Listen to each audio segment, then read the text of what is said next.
Hi, friend. I'm so glad you're here with me today. Just you and me, ready to dive into something real. I want to talk about that feeling when it seems like everything is going wrong. You know what I mean, don't you?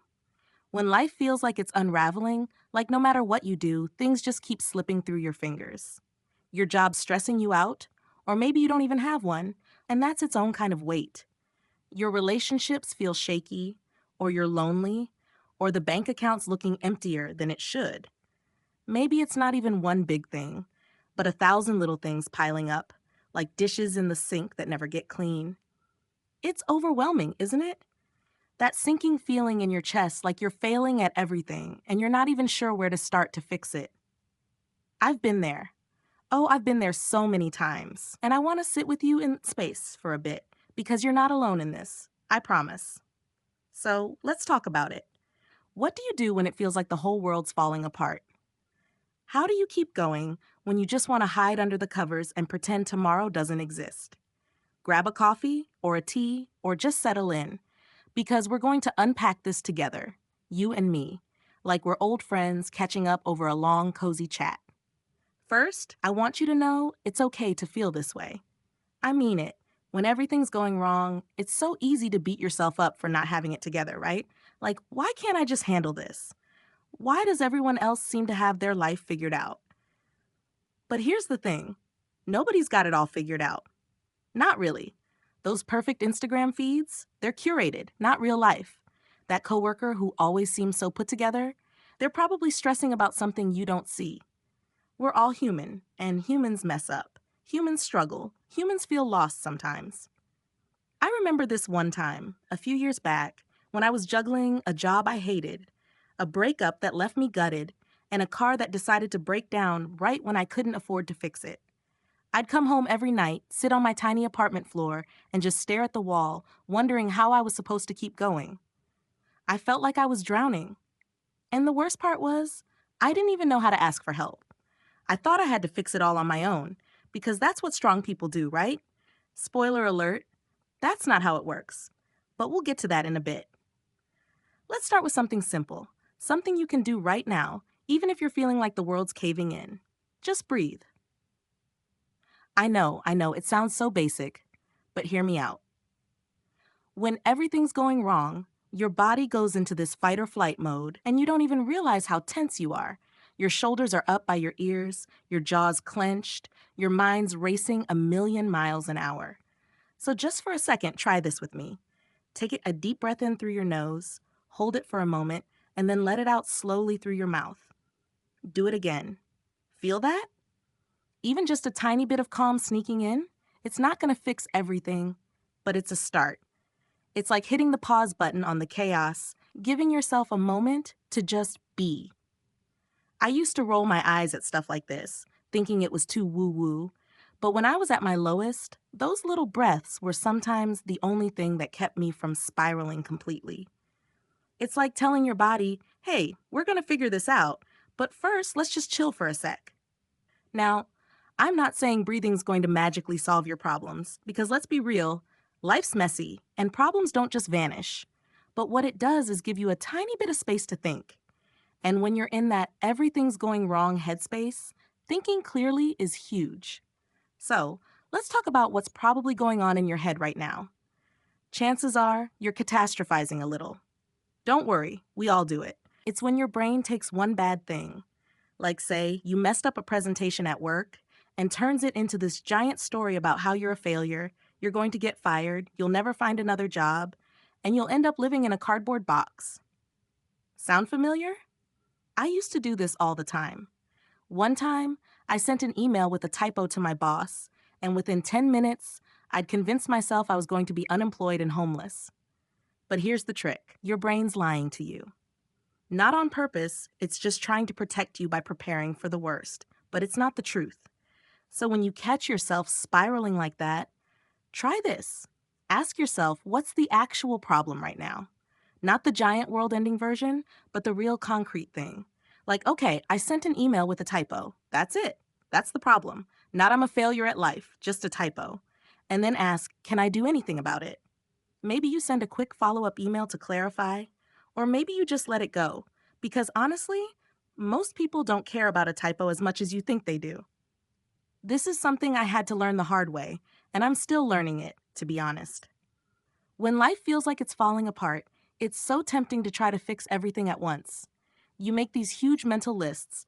Okay, I need to find a new job, save more money, fix my relationship, lose 10 pounds, and maybe learn to meditate while I'm at it. It's exhausting just thinking about it, right? And then, because the list is so overwhelming, you end up doing nothing, which makes you feel even worse. Been there. So here's what I started doing instead, and maybe it'll help you too. Pick one thing, just one. Something small, something you can actually do today. Maybe it's paying one bill that's been stressing you out, or texting a friend you've been meaning to reach out to, or even just taking a shower if you've been in a funk. It doesn't have to be a huge, life-changing thing. It just has to be something that moves you forward, even a tiny bit. Because when you do that one thing, you start to feel a little less stuck. You start to see that maybe, just maybe, you can handle this, after all. I remember this one day when I was in that dark place I told you about earlier. I hadn't left my apartment in days. I was eating cereal for every meal, and my to-do list was so long I didn't even know where to start. I felt paralyzed. But then I looked at my kitchen, which was a disaster, and I thought, okay, I can't fix my whole life today, but I can wash one plate. So I did. I washed one plate, and then I washed another, and by the end of it, my sink was empty, and I felt not fixed, but better. Like I'd taken back a tiny piece of control. That's what I mean when I say start small. Those little wins add up, and they remind you that you're not powerless, even when it feels like you are. Now, let's talk about something else that's probably weighing on you: other people. When life's going wrong, it's so easy to feel like you're letting everyone down, or like nobody gets what you're going through. Maybe you're comparing yourself to your friends who seem to have it all together. Or maybe you're fighting with someone you love because you're both stressed out. Or maybe you just feel alone, like there's nobody you can talk to. I get it. I felt all of those things at different points. There was this one time when I was going through a rough patch, and I stopped answering texts from my best friend because I was so embarrassed about how messy my life was. I didn't want her to know I was struggling because I thought she'd think less of me. But you know what? When I finally opened up to her, she didn't judge me at all. She just listened, and then she told me about her own struggles, and it was like this huge weight lifted off me. I realized I didn't have to carry it all alone. So, if you're feeling isolated, I want to encourage you to reach out, even if it's scary. You don't have to spill your whole heart right away. Just send a text, make a call, say something simple like, "Hey, I'm having a rough time, can we talk?" You'd be surprised how many people want to be there for you, but they don't know you need them because you're so good at hiding it.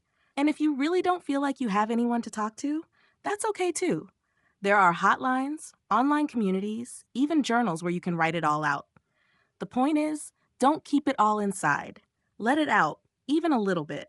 It's like opening a window in a stuffy room. Suddenly, things feel a tiny bit lighter.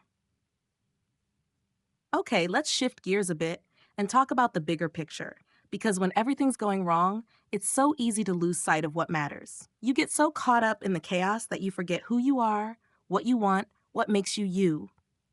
I remember when I was in that bad place, I stopped doing the things I loved. I used to paint, nothing fancy, just little watercolors for fun, but I hadn't touched a brush in months because I was too busy surviving. And one day, I was cleaning out a drawer and I found my old sketchbook, and I just started crying. Not because I was sad, but because I realized how much I missed that part of myself. So I made a promise to myself. I'd paint again, even if it was just for 10 minutes a week. And you know what? It helped. Not because it fixed my problems, but because it reminded me that I was more than my problems. I was still me, with things I loved, things I was good at, things that brought me joy. So I want you to think about that for a second. What's something you love? Something that makes you feel alive, but you've pushed aside because life's been too heavy? Maybe it's reading, or hiking, or cooking, or dancing in your living room to bad pop music. Whatever it is, make a little time for it. Not because it's productive or because it'll solve anything, but because it's yours. It's a piece of you that deserves to exist, even when everything else feels like it's falling apart. And if you're thinking, I don't even know what I love anymore, that's okay too. Try something new. Watch a random documentary, take a walk somewhere you've never been, buy a cheap craft kit. You don't have to have it all figured out. You just have to show up for yourself, even in a small way. Now, I know what you might be thinking. Okay, this all sounds nice, but what about the big stuff? The real problems, like money or health or relationships that are falling apart?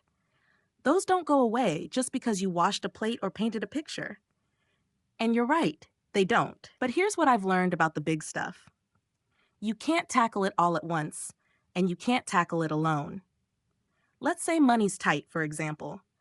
That's so stressful, I know. I've had nights where I couldn't sleep because I was crunching numbers in my head, trying to make it all work. But instead of letting it swallow you whole, break it down. Look at your budget, even if it's scary. Cut one small expense, or call your bank to ask about payment plans. And don't be afraid to ask for help, whether it's a financial advisor, a friend who's good with money, or even a community resource. There's no shame in needing support. None. I used to think asking for help was a sign of weakness, but now I see it as strength. It's saying, I'm worth figuring this out, and I'm going to do whatever it takes. And if it's something like a relationship that's breaking, that's even harder because it's not just about you. It's about another person, and you can't control them. I went through a breakup a while back that felt like it tore me in half. I kept replaying every conversation, wondering what I could have done differently. But at some point, I had to accept that I couldn't change the past, and I couldn't change them. All I could do was take care of myself and figure out what I needed moving forward. Sometimes that means setting boundaries, sometimes it means walking away, and sometimes it means having hard conversations. But whatever it is, it starts with being honest with yourself about what you deserve. You deserve love, respect, and peace, even if it doesn't look the way you thought it would. Okay, we've been talking for a while, and I want to make sure you're still with me because I know this is heavy stuff. If you're feeling a little overwhelmed, that's okay. Take another deep breath with me, in and out. Good. You're doing great just by being here, listening, thinking about all this.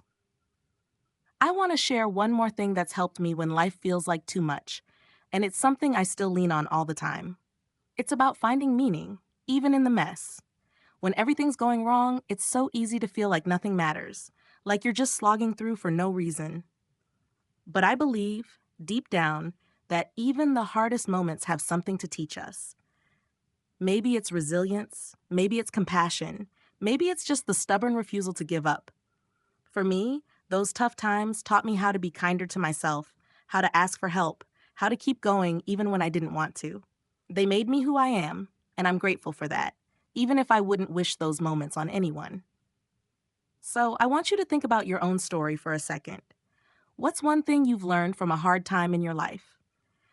Maybe you didn't realize it at the time, but looking back, can you see how it shaped you, even in a small way? If nothing comes to mind, that's okay. Just keep moving forward, and one day, you'll look back and see the threads that connect it all. You're writing your story every day, even on the days that feel like failures. And that story? It's beautiful, because it's yours. All right, before we wrap up, let's talk about hope, because I don't want to leave you in the heavy stuff. When everything's going wrong, hope can feel like a cruel joke, like something for other people but not for you. But I promise, it's there, even if it's just a tiny flicker. Hope isn't about believing everything will be perfect tomorrow. It's about believing you can take one more step, even if it's small. It's about trusting that you're stronger than you think, that you've made it through hard things before, and you'll make it through this too. And you will. I know it doesn't feel like it right now, but you will. You're not alone, you're not a failure, and you're not stuck forever. You're just in a tough chapter, and the next one's coming. So here's your homework, if you want it. Today, do one small thing for yourself. Maybe it's that deep breath we practiced, or washing one dish, or texting a friend. Just one thing, and then tomorrow do another. And if you stumble, that's okay. You don't have to be perfect. You just have to keep showing up because you're worth it. You're worth every messy, beautiful, complicated moment of this life. Thanks for hanging out with me today, friend. I know this was a lot, but I hope it felt like a warm hug, or at least a hand to hold. You're not alone in this, and I'm rooting for you always. Until next time, take care of yourself, okay? You've got this.